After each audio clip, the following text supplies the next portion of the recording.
There are probably 2 million asteroids in our solar system. The reason that Psyche is unique is that it is metal-rich. It's believed that it may be a remnant core of an early planetesimal. One of the ingredients that went into making our Earth, and one that we cannot see any other way. And it would be the first metal object that humankind has ever visited. Studying the evolution of a planetary body is a detective story. I think the only thing we know is that it's not going to look like what we think it's going to look like, and it's going to be really interesting, whatever we find. Space is always more amazing than we can imagine with our minds.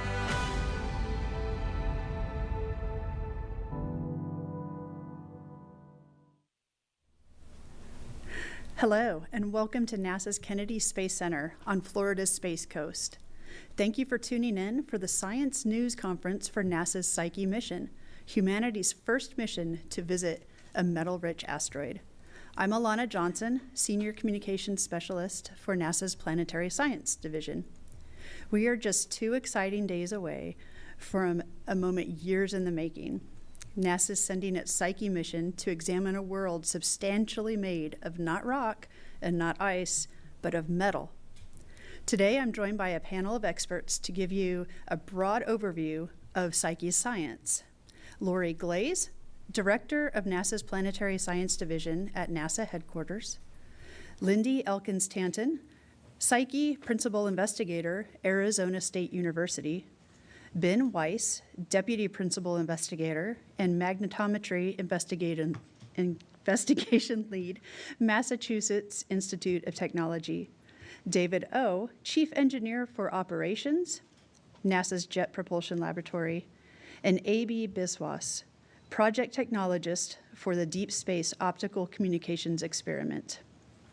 Thank you to the media for joining us. And we'll be taking your questions right after opening comments from our mission experts. Those of you who are watching online can submit a question at any time using the hashtag AskNASA. And now I'd like to kick it off to Lori Glaze. Great. Thank you so much, Alana.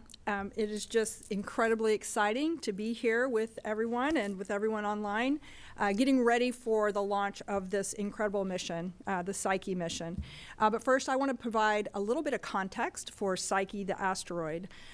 There are, of course, diverse populations of asteroids across our solar system. And these remnants that are left over from the earliest times in the formation of the solar system each can tell an exciting chapter of our origin story. Within Planetary Science Division at NASA, we have almost 40 missions that are currently either in development or in operations. And of those 40, 7 of those missions are actually focused on trying to understand what asteroids can tell us about our early formation and evolution. And in fact, 4 of those missions are celebrating some important milestones this autumn. We're calling Asteroid Autumn. If I could have my first graphic, please. We kicked off Asteroid Autumn actually a couple of weeks ago out in the Utah desert when the OSIRIS-REx samples returned to Earth. That spacecraft has now been repurposed to go visit another asteroid called Apophis. We also celebrated, 2 days after that return, the 1-year anniversary of the double asteroid redirection test, where we, on purpose, impacted an asteroid with the spacecraft, the DART spacecraft, and for the first time ever, humanity was able to change the orbital trajectory of a celestial body. Now, tomorrow, those samples that we brought back from OSIRIS-REx, we are going to share with the world kind of our first look at those samples and our first impressions of what we believe we brought back from the asteroid Bennu. So that's going to be an exciting milestone tomorrow. Of course, we've got the Psyche launch coming up. I'll leave that to the team to talk about. And then coming up on November 1st is a milestone for our Lucy mission. Lucy, a mission that is going to ultimately, towards the end of the decade, explore a special category of asteroids called the Trojans that lead and trail Jupiter in its orbit around the sun. But coming up on November 1, Lucy's going to fly by a main belt asteroid called Dinkinesh. That'll allow them to do some risk reduction on the spacecraft and try out some of the terminal tracking software that they have there. It'll be a really unique opportunity for them to try out everything on the spacecraft.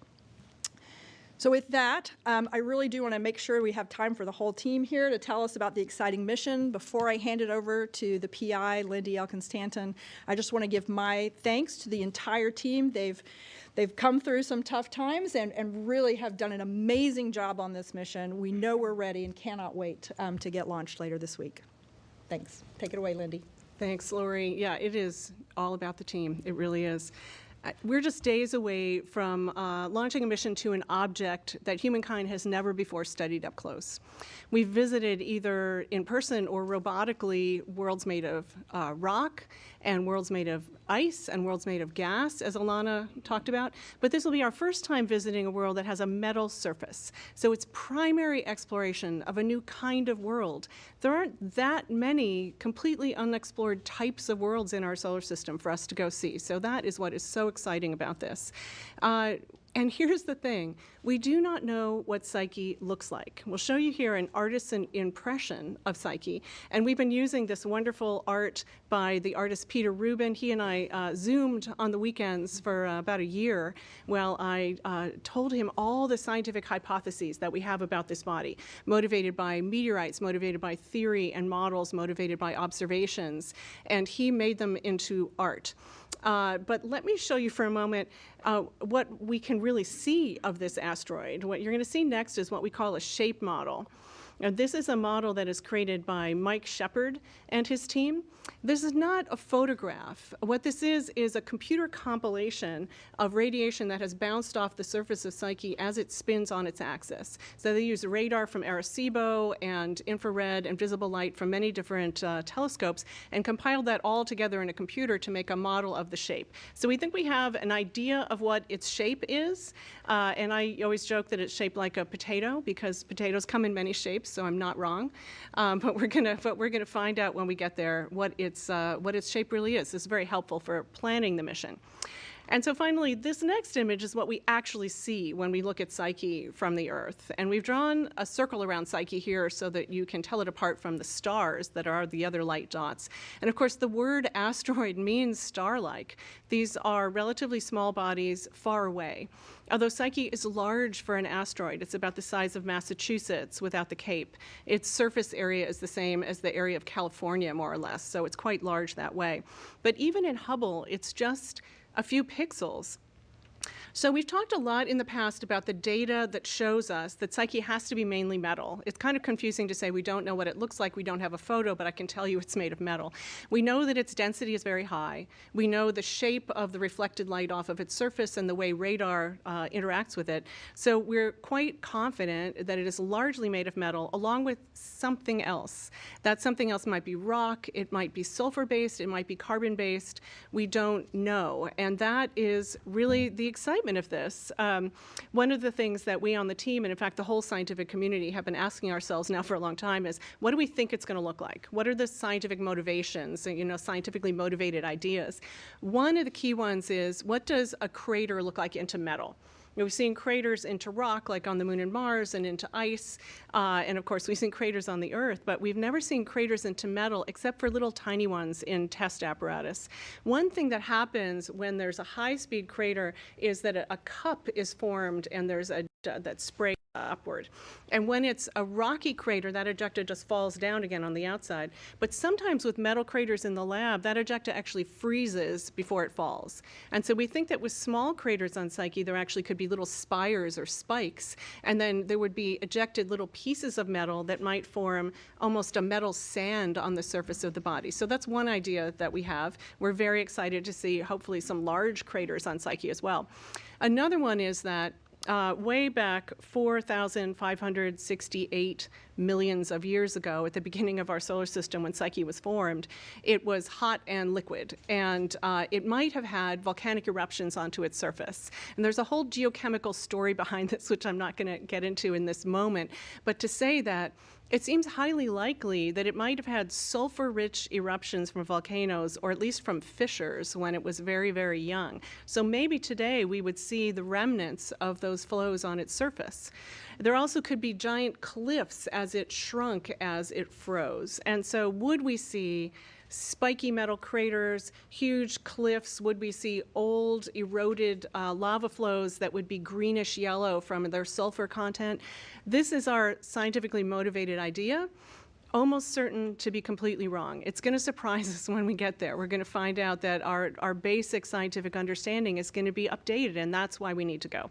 So that's the real excitement for me.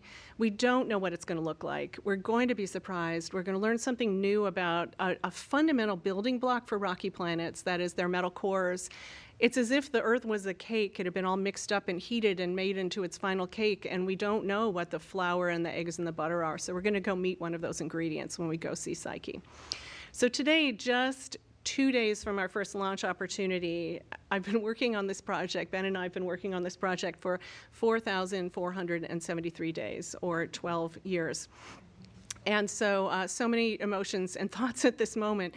But one thing about the miracle that humans can do these mega projects that take thousands of people, and no single person actually understands how the whole thing works, and it lasts for decades, is that every seeming finish line, like a launch, is actually the starting line of the next marathon.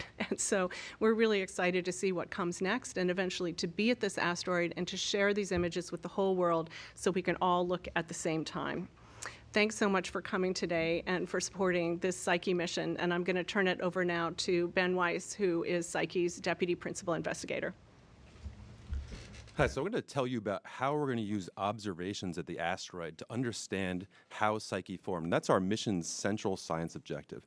So we have two leading ideas for how Psyche formed. One is that it's a core of a body, analogous to like what is inside the Earth, a molten metallic center of the Earth and other large planets. But in this case, that Psyche had its outer layers stripped off by asteroid impacts in the early solar system, so we can see its surface today.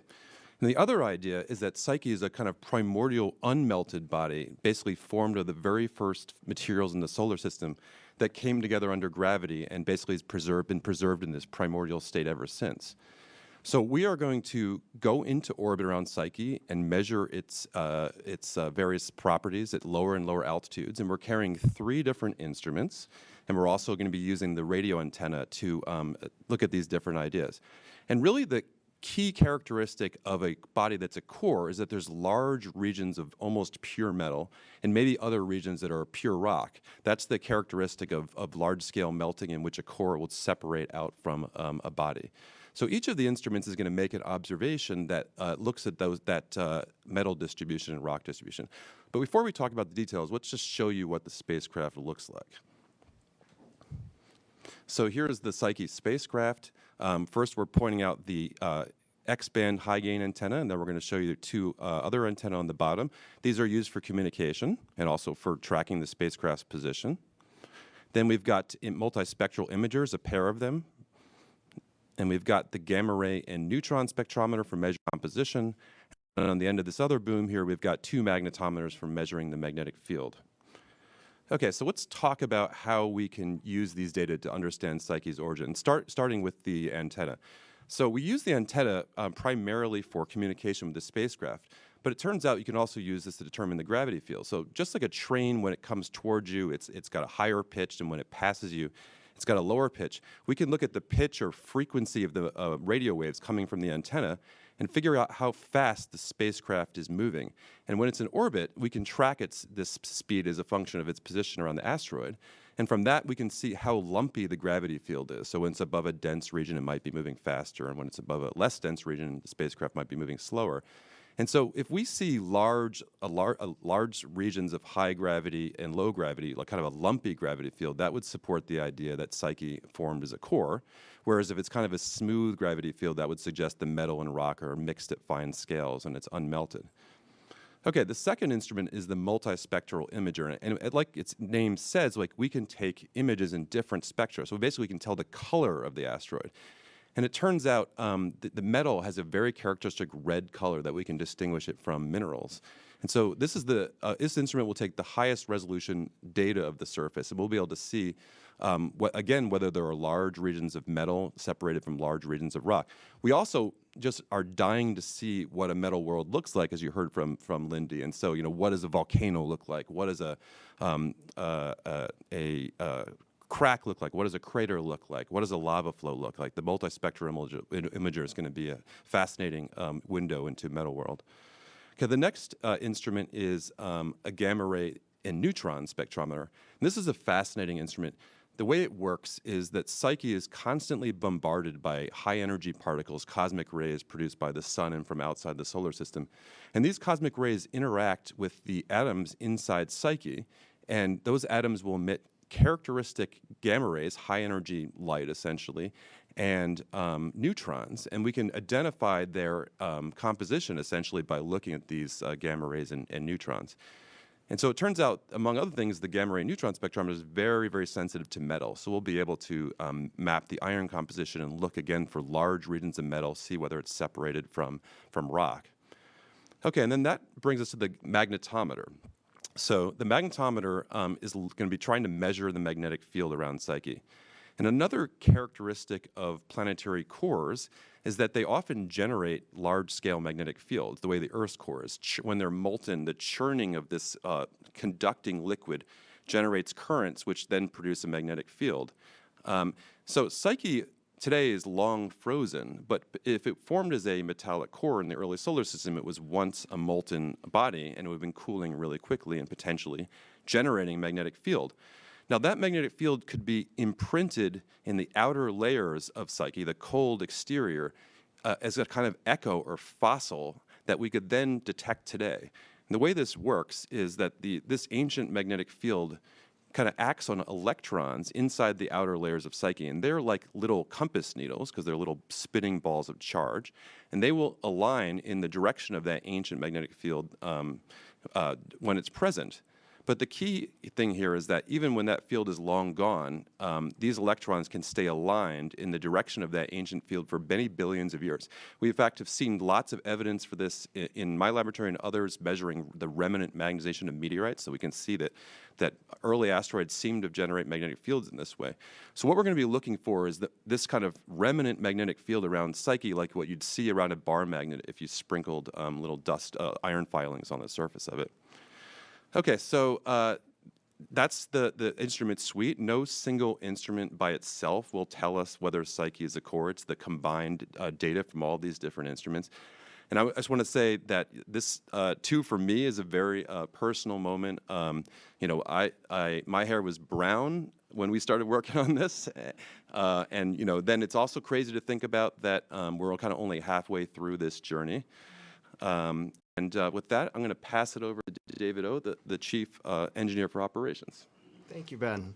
I'm going to talk to you a little bit about the mission, because launch is just the start of a long and exciting journey for our spacecraft.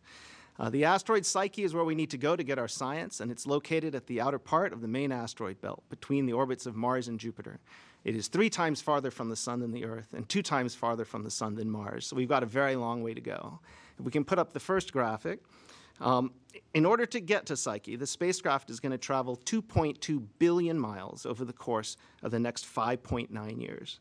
And the Falcon Heavy rocket is what will lift us off the Earth and get us into space and moving away and in the right direction. But in order to accomplish the rest of the mission, we will use the spacecraft's onboard propulsion, an ultra-efficient advanced ion propulsion system. If we can put up the next chart, please. What you see here in this chart is the Hall effect thrusters that will propel us on our journey through the solar system. These thrusters use electricity to ionize xenon gas, a noble gas, and then accelerate those ions, those charged ions, through an electric field to very, very high speeds. They come out of the thruster going at 15 kilometers per second, or 9 miles per second. And that's 5 times faster than the speed of the fuel coming out of a regular chemical rocket. It's this super high speed which makes them super efficient and is what allows us to be able to use these thrusters to go all the way out to Psyche and to get into orbit around it. On the left, what you see is a picture of what the thruster looks like when it's operating in a vacuum chamber on the Earth. That blue glow that you see there is the characteristic blue glow of ionized xenon. It's the same glow that you see in xenon headlights on the Earth, because we use xenon inside of headlights on cars in some applications. But we take that plasma and we accelerate it through this this electric field in order to generate thrust. This is a solar electric propulsion system.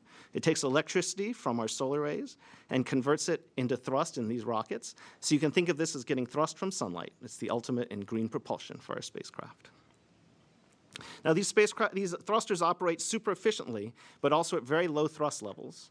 The thrust level generated by one thruster is 250 millinewtons, which is the equivalent to the weight of these 3 quarters sitting in the palm of my hand. So that's not very much thrust at all. It's a lot less thrust than the thrust that we get out of our Falcon Heavy rocket.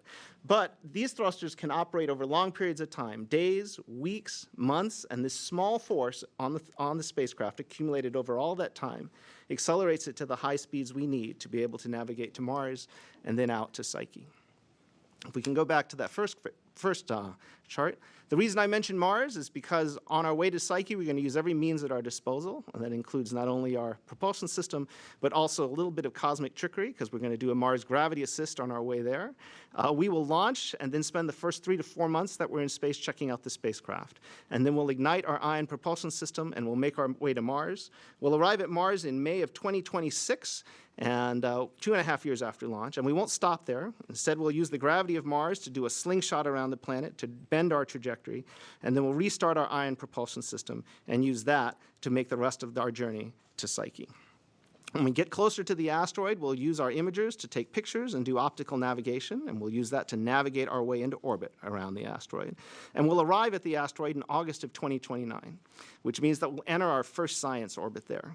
That's the highest of our 4 orbits where we do our gravity science, and that allows us to both get the scientific data we need to understand Psyche's composition and allows us to get the data we need to be able to navigate to the lower orbits that we go to. The lowest orbit that we'll be in is the one that's used by our gamma-ray spectrometer. That's where we can get our elemental data of the surface of Psyche. And it's sandwiched between other orbits that allow us to get our magnetometry and our imager data and do our full science mission.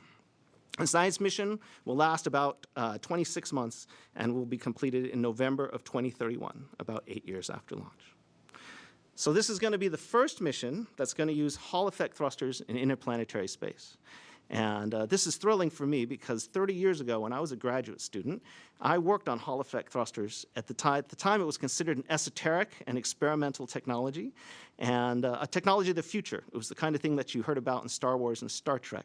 But today, we're going to make the future real, because this will be the first mission to use Hall effect thrusters to travel between the planets. And with that, I'll turn it over to A.B. Biswas, DSOC project technologist. Thank you, David. Deep Space Optical Communications, or DSOC, riding along with making experiment for testing returning 10 times higher data rates from Mars distances. And this is achieved by using lasers instead of the traditional radio frequency transmitters. Future NASA missions, in particular those involving human exploration of Mars or using much higher resolution instruments, demand much higher data return rates. And that's the motivation for this DSOC technology demonstration. So DSOC will start about a month after launch, operating at a weekly cadence for about 2 years into the Psyche cruise. And during this time, we'll cover distances that represent Mars distances from Earth. So JPL developed the DSOC system, which is comprised of both a flight side and a ground side. If you can show my first slide, please. Here you see the flight transceiver integrated to the Psyche spacecraft. The laser beams exit and enter through that shiny cylinder you see there, which is a sunshade for our payload. And the payload itself is shown as an inset. It's a 22 centimeter diameter mirrored off-axis telescope that is specially designed to both receive and transmit laser beams. On the ground side, if you can show the next slide, please. On the ground side, we have 2 existing assets that have been instrumented to interact cooperatively with the space terminal in order to allow communications to happen. So at Table Mountain facility, we have a 1 meter telescope that transmits a laser beam up to the spacecraft. The spacecraft assists DSOC pointing, but DSOC has inbuilt autonomy to find that laser beam, detect it, and track it. Once it can start tracking that laser beam, it knows where to point down its laser beam, and it sends a downlink beam to the 200-inch Hale telescope at Palomar Observatory. And that's where the data is received. Both these laser beams are modulated, which means they're flashing on and off, and those flashes are timed, and the timing of those flashes is what encodes the information that's carried over these laser beams. So DSOC is NASA's first beyond-the-moon laser communications demonstration. In fact, it's 1,000 times beyond the moon, almost 230 million miles. So this huge increase in distance brings new challenges. Foremost among these challenges is pointing a narrow laser beam back to the ground receiving station. And this can be imagined as trying to hit a dime from a mile away while the dime is moving. And once you achieve that feat, the signal that is received is still very weak, and therefore requires very sensitive detectors and processing electronics, which can take that signal and extract the information that's encoded in it. So JPL has developed a host of new technologies, many of them flying for the first time, which are distributed both on the flight side and on the ground side. So on the flight transceiver, we have lasers that put out precisely timed laser pulses. We have sensitive cameras that detect the laser beam that comes up from Earth. And we have an assembly of sensors and actuators that help control the laser beam pointing. On the ground, we have, if we could go to the next slide, please. We have several technologies on the ground, but the most exciting one is the superconducting nanowire detector. In the next slide, please. This is a mesh of nanowires that forms a detector that sits behind the Hale telescope. And the flashes of light that are transmitted from space, they get weaker and weaker in strength as they approach Earth. And by the time they get to Earth, they are just a handful of photons or quanta of light energy.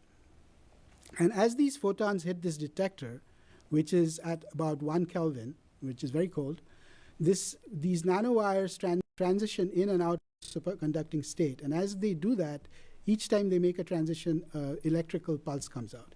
And this electrical pulse both tags the time of arrival of the photon and detects the photon. And then there's high-speed electronics that processes this and can then extract the information that's being sent over this laser beam. So here we are 2 days from launch. I think we've spent as many millions of hours as the distance that we're trying to transmit photons over. And there's been a lot of, it's a time for reflection and recognition of the hard dedication that's been from multiple disciplines.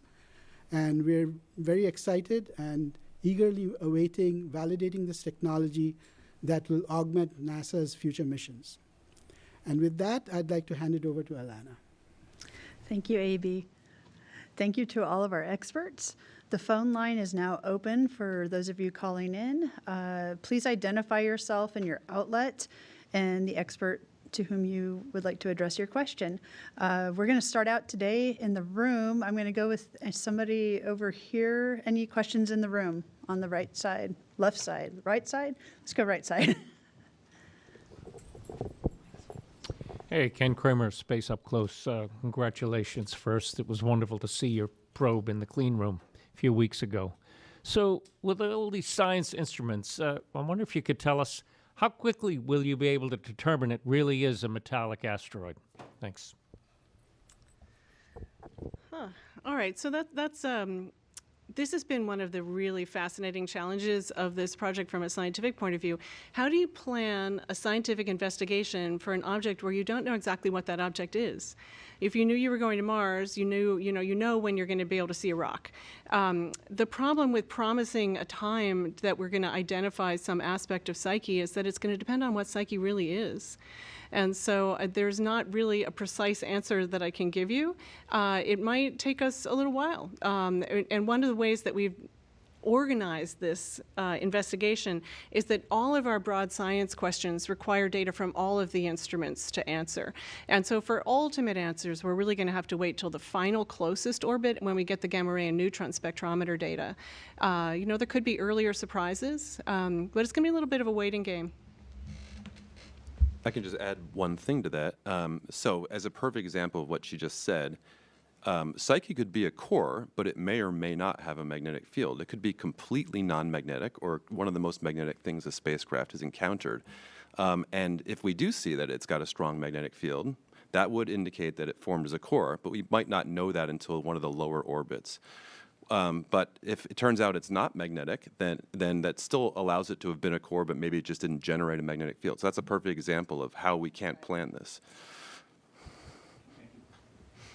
Okay, We're going to go to the phone lines next. Bill Harwood from CBS is the first on the line. Yeah, thanks very much. I think this one's for David, if I could.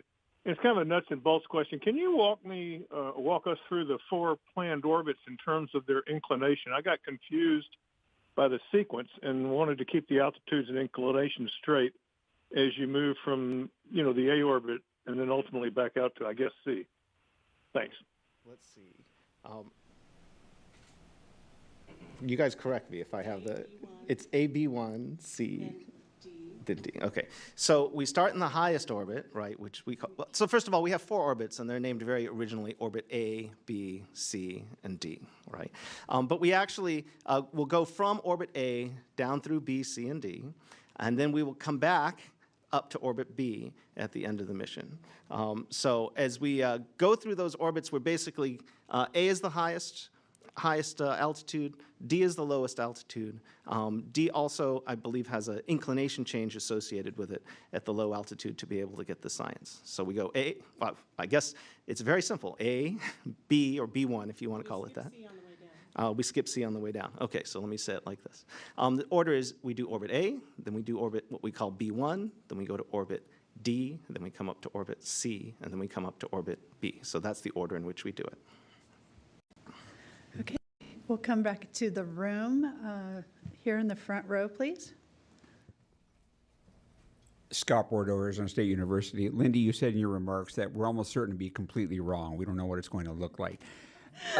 If it isn't what you expect, what could it be? So much fun to be asking this question to scientists all over the world. As I've been giving talks for the last 10 years, I always ask them, what do you think it could be? Did my sound just go off, I think? Is it okay? Okay. And so we had one very serious person stand up once and say, well, it's not the Death Star because it's too small, and it's not the Death Star prototype because it's too big. But on a serious note, it could be the part of a metal core, which is our top hypothesis. Our second most favorite scientific idea is that it could be material that formed very near to the sun and was reduced. That is to say, the oxygen atoms were stripped from the iron atoms so that the iron atoms became metal. This is a kind of material that's been hypothesized by planetary scientists for a long time, but we haven't actually found any before. And so think about what this means. When there's only one object like Psyche in the whole solar system, we're not talking about a normal distribution of processes and we choose the most common. It's something unusual. It's something that doesn't happen often. And so I think there's a very good chance that it's going to be outside of our imaginings, and that is my fondest hope. Okay, we're going to hop to another phone line question from Jim Siegel of NASA Tech on the line. Go ahead, Jim. Hi, everybody, and thank you for taking my question. I'm curious about how many other asteroids of all those that you've mentioned out there. There's 2 million, I guess. How many others do you suspect are mostly metal? And how was this asteroid specifically chosen for this mission? Thank you. Do you want to do this, Ben? Sure. Yeah, so different asteroids, we know different amounts about their mass and how big they are, so there's some uncertainties on exactly how dense various asteroids are. So depending on how you count that, maybe there's a dozen other ones that are in the range that we think might be iron-rich. And some of them are, very close to the Earth, and very small, say like a half a mile wide, and other ones in the asteroid belt. We also have, Mercury, which is not obviously an asteroid, but we think it's mostly a core. It's like 82% of its radius that's made out of metal, and there's a little bit of rock pasted on top. And we even have now, and we didn't know about this when we started thinking about this mission way back when, 12 years ago, a population of planets outside the solar system that look like they're mostly made out of metal, so-called exoplanets with sizes up to bigger than the Earth. So there's a huge diversity, it turns out, despite Psyche being an example of one. It's also kind of representative of a diverse range of bodies that we think are maybe metal worlds. And what was the second part of your question? Did I get your question correctly? asteroid to go to of right. all of them that might? Right. So Psyche has, for at least a few decades has been something that people wondered about. They knew about its density, and it's been a kind of terra incognita and a place of excitement where everyone could speculate about what a new body would be like that's so dense. And so when we came to this mission planning about 12 years ago, it was one of the first bodies we just started thinking about how cool it would be to actually go there. But the story behind ending up choosing Psyche is that we had, Lindy and I and a few others, and Maria Zuber had written a paper talking about how we could learn about the early history of asteroid geology and formation by looking at bodies that underwent large-scale melting and understanding how, in a way, how asteroids can be like little planets with core mantles and crusts. And so when we wrote this paper, JPL read the paper and invited us to come out to talk about how we might test these ideas. And we started working with the engineers at JPL to look at what asteroids we might be able to visit given the trajectory constraints. And like I said, Psyche was always one of those that right in the beginning attracted us, and we ultimately realized that it was an achievable mission. Okay, excuse me. We're going to go to the phone. Alexandra Witzy with Nature. Yes, hi. I know we're talking about science today, but with the first launch opportunity coming up and a 20% favorable weather forecast for Friday's attempt, for those of us sort of trying to juggle travel plans, what do we know about launch opportunities after Thursday? How quickly can you recycle, and what does the weather look like in the successive days? Who wants to take that one? Should we give it to David? Can you take that, David? Let's see. I think I looked at the weather forecast this morning. It did look challenging for Thursday. I think we were showing maybe a 80% chance of rain and thunderstorms and things like that. The conditions do start looking better over the weekend, but I think we're still 50-50 according to the weather forecast going out. Now, we are a planetary launch, and we're aiming for a planetary launch window. We have a limited number of opportunities to go, so I think we may be pretty aggressive in our attempt to get off the ground here, but the weather will need to cooperate for us to do it. Well, just to add, we have an opportunity every single day, and so there's actually not a huge risk here. We've got enough days, and we have a chance every single day, and so it might not be Thursday, but it's going to be really soon. Okay, let's come back into the room right here. Stephen Clark from Ars Technica. This is probably for Lindy or Ben, but is there any plan to look at Psyche with Webb if you haven't already, and would any Webb observations kind of give you any hints about what's to come? Yeah, actually, I'm excited to tell you that Webb's already looked at Psyche. We got time in Cycle 1. This is a project led by a very talented young astrophysicist, Stephanie Jarmack, and I'm kind of tagging along on that team. And did not look at Psyche with cameras, though, looked at it with infrared spectrometers to see if we could see any sign of certain kinds of composition on the surface. And that data is still in analysis and nothing that can really be announced with any surety right now, but that is helping us in our story. Okay, let's stay in the room here. Any questions from the back? No? Okay, we'll go to the phone lines. Bradley Warren with NASA Spaceflight is on the line. Go ahead, Bradley. Hi, Hagen Warren here with NASA Spaceflight. Thanks for taking my question, and just congratulations to all the Psyche teams for getting to this point. Very exciting. My question is, how soon after launch will Psyche's instruments be turned on, and what does the process for getting those instruments active look like? And then during the coast phase, will teams use the instruments during the gravity-assisted Mars as sort of like a dress rehearsal for the instruments to ensure that they're working properly and ready for use at Psyche? Thank you. Is that David for ICO? I'll start with talking about the instruments being turned on. The first of the instruments, the magnetometer, gets turned on right after we launch. 5 days after we launch is the plan, if everything's going nominally, as we say. The gamma ray spectrometer gets turned on a few weeks after that, and we'll be checking out the imagers as well during that first 4 months of operations. Maybe I'll throw it back to one of you to talk about what we do with these instruments when we go by Mars. Yeah, it's going to be calibration. So no science, but lots of practice. And then when we turn the magnetometer on right after launch, the reason we're doing that is the magnetometer is extremely sensitive, and it turns out our main noise source is not any noise inside the instrument, but actually the magnetic field coming from the spacecraft itself. Now, JPL did a really deep dive to try to make the spacecraft as non-magnetic as possible, and it's the field at the magnetometers is less from the spacecraft than in my 3-layer magnetically shielded room at MIT, where I make extremely high sensitivity magnetic field measurements. So they did a fantastic job. Even so, the field is not zero, and so one of the things we're going to be doing is just watching the different parts of the spacecraft as they turn on, and basically recording their signals so we can remove that from the measurements when we get at the asteroid. Okay. I guess I'll add the radio science, of course, is our radio system, and it'll be on 5 minutes after separation, because it's the same radio system we use to verify that the spacecraft is safe and sound. Okay. We're going to head back to the phones with Bill Harwood again from CBS. Go ahead, Bill.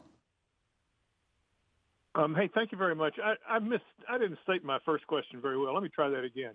When you guys get down to orbit D, is that essentially equatorial, and what is the science that you're doing that for specifically? I mean, I'm assuming it's gravity science and stuff like that, but can you just talk about, why you changed planes in this mission from a science perspective? Thanks. Yeah, okay, great. The lowest orbit is very important because of the needs of the gamma ray spectrometer.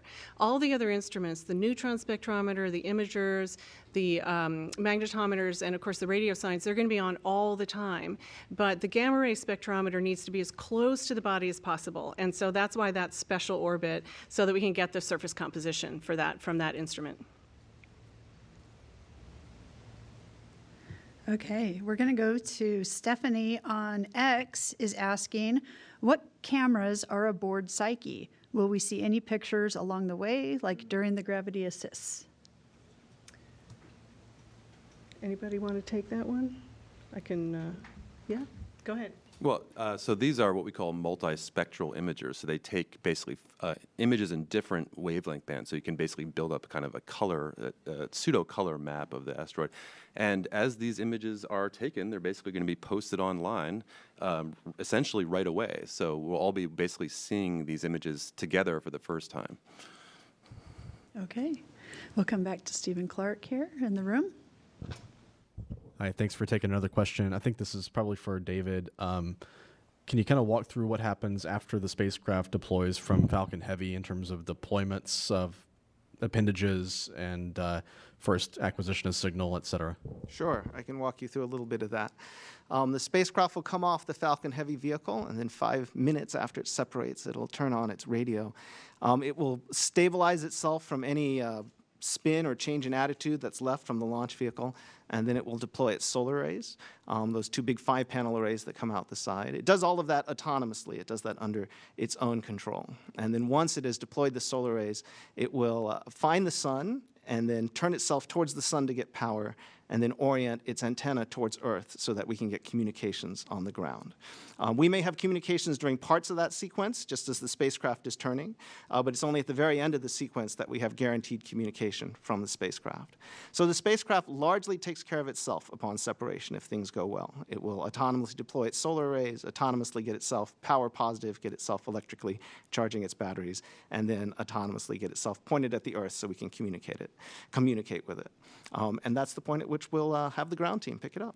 And when is that acquisition nominally,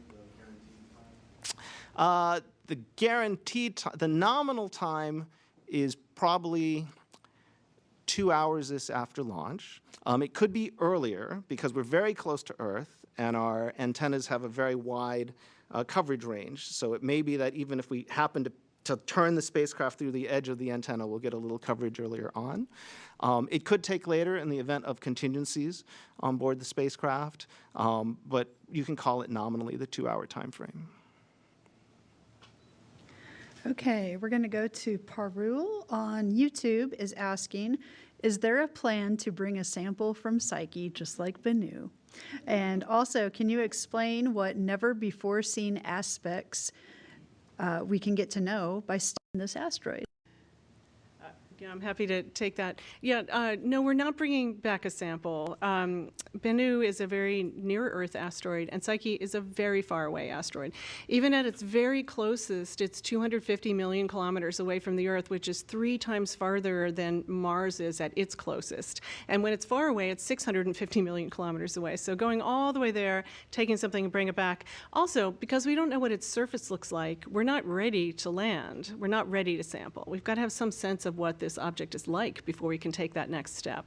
And so the highest level, never before explored answer is we're trying to understand about the metal core of the Earth and also Mercury and Venus and Mars, and also the Moon has a little metal core. We are never ever going to go to those cores, way too hot, way too deep, but they're central to what makes a rocky planet and also to what makes a rocky planet habitable. So this is our one way to see a core. So we say, you know, tongue-in-cheek, that we're going to outer space to explore inner space. Okay, we'll go back to the phone lines. Will Robinson Smith from Spaceflight Now, you're on the line. Go ahead, Will. Yeah, thanks for taking my question, and apologies in advance for the background noise. I'm making my way through O'Hare Airport. Question about the life of the Psyche spacecraft after the nominal mission completes. Assuming the spacecraft is still healthy, what additional science objectives could be added on to, and what's the plan after the planned mission? Thanks. So why don't I take a little bit of that question, then I'll toss it to Lindy if she wants to add to it. But you know, NASA has a process by which we assess our missions after they've completed their primary operations. We actually require all of the missions to go through what we call a senior review process. And so whenever Psyche has gotten close to completing their nominal 26-month mission, we will include Psyche as part of that senior review process. They can submit a proposal. I presume that proposal will include lots of great new science that could be done through an extended mission, and it'll build on whatever is learned as part of the primary mission. And you've heard Lindy and the team say several times, we don't really know what we're going to find, but we know it's going to be a surprise. And so based on those surprises, I'm sure new hypotheses will come forward. And so those ideas and that new science would be evaluated as part of the senior review process. The other part of senior review is looking at the resources still available on the spacecraft, the health of the spacecraft, how is it still operating, are the instruments still functioning as they would need to do the science, and is there enough fuel and other resources on board. So we do have that process in place, so you can look forward to that senior review sometime in the early 2030s. Nothing to add, that's it. Yeah. Okay, I want to make sure we're covering the room here. Okay, Ken over here. Thanks for another question. Let me ask David maybe. Are you going to plan to take any pictures of the Earth or the Earth-Moon system on the way out? I don't think we currently have those in our plan. So I think the simple answer is no, not at this time. Maybe I could ask one other question. I was also interested about other metallic asteroids.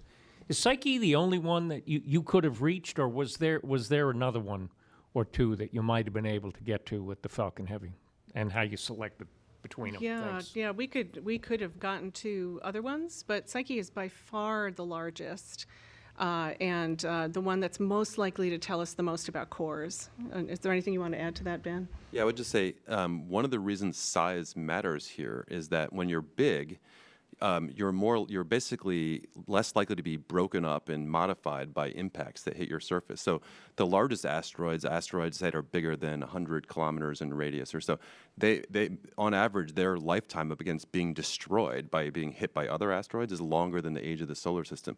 So going to a large asteroid is really important if you want to look at something that has a good chance of having its original structure intact, rather than being a kind of pulverized pile of rubble, like you see, for example, for Ryugu or Bennu, where they're very small asteroids, and that's why they were good targets for sampling. So in this case, we have a big body that's likely to be intact from the early solar system, or at least have a good chance of being so. Okay, I have a really fun question here. Manos on YouTube says, "Hello, I'm a 13-year-old kid from Greece, and I have a question. How will you reach 16 Psyche with so much accuracy? Hardware, software, technology?" Go ahead. Take that one? Yeah. It's a challenge. We have astronavigators. We have people who navigate our spacecraft largely using the radio system that we have. We can use this combination of Doppler and what we call ranging to get very accurate readings of where the spacecraft is in space when we communicate with that. We put that into models that we have of the solar system and of the gravity of all the different bodies in the solar system. We combine that with models that we have of the thruster, and then we optimize that mathematically to develop an optimal trajectory. So we can fire our thruster continually as we go and replan as we go to get us to Psyche. We do optical navigation at the end, as I said earlier, with our cameras looking at the asteroid to localize in.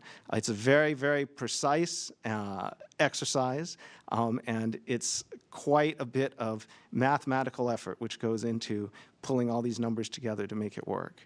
But the navigators are extraordinarily good at it, as they've demonstrated to us multiple times. And I'm certainly looking forward to working with them. It's an extraordinary set of tools that they have to pull it all together and get us there. Okay, let's come back into the room. Forgive the stupid question, just born out of curiosity. How do you approximate conditions in space and know that this new technology will work in space? Okay. That's a great question, right? Because the mantra that we use at JPL and throughout the industry is we test like you fly and you fly like you test. So these thrusters that we have, first of all, have been operated in Earth orbit before. So we have some evidence from space that they work. Before we put them into space, we operate them in vacuum chambers here on the Earth. We put them through thermal vacuum testing, where we heat them up and we cool them down. We put them through vibration testing and shock testing to simulate the challenges of being on the launch vehicle through launch. We do all of that work, and then we use the data that we get from those tests to estimate how we'll operate in space. Our vacuum chambers on Earth are pretty good, but for thrusters like this, they're not perfect, so we do have to do a certain amount of scaling and analysis in order to verify that the results we have on Earth are going to apply in space. So this is the first time we're flying in interplanetary space. There will be some new things that we can learn that we haven't been able to learn in Earth orbit. So we do that through this combination of testing, analysis, and then we get to space and take care of the rest, the little bit that's left in our initial testing in space. Okay, and speaking of new things, AB, do you want to talk about DSOC a little bit? Yeah, it's pretty much what David said. I mean, we did the same thing with all our assemblies. At the unit level, we put them through thermal vac, vibe, shake, shock, all those things. And we also did some at the assembly level, and then at the spacecraft level. So it was tested like 3 times, and then after each test, the functionality is checked, and that gives us the confidence that it'll actually work in space. Okay, let's go back to the phone. Jim Siegel from NASA Tech is on the line. Hi, thanks for taking my other question here. You showed a slide earlier of the route of the spacecraft with the various orbits. And I was wondering, are you going to be monitoring the route of this spacecraft in terms of its accuracy, and if it's getting off track a bit, can you modify and get it back on track? And how do you do that? Are there thrusters inside the spacecraft or what? Thank you. I'll take that one.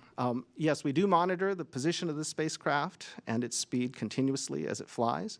The thrusters that we have on board can be both turned in space to different directions and have gimbals on board, which allow us to steer them. And by taking a look at the data we have from the trajectory and replanning our path as we go, we can steer the thrusters to keep us on course as we go past Mars and as we get to Psyche. So it's a continuous improvement process, a continuous monitoring and optimization process as we fly. Okay, that's all the time we have for today. Thank you to the media for all of your questions, and thank you to our panel of experts. Please join us tomorrow at 1 p.m. Eastern for the Psyche pre-launch briefing. You can find our full Psyche programming lineup and mission updates at nasa.gov/Psyche. And keep the conversation going on social media using the hashtag #MissionToPsyche. And be sure to set your alarms for Thursday morning to watch our live coverage of the Psyche launch October 12th at 10:30 a.m. And we just thank you and goodbye from NASA's Kennedy Space Center. Go NASA, go Falcon Heavy, and go Psyche.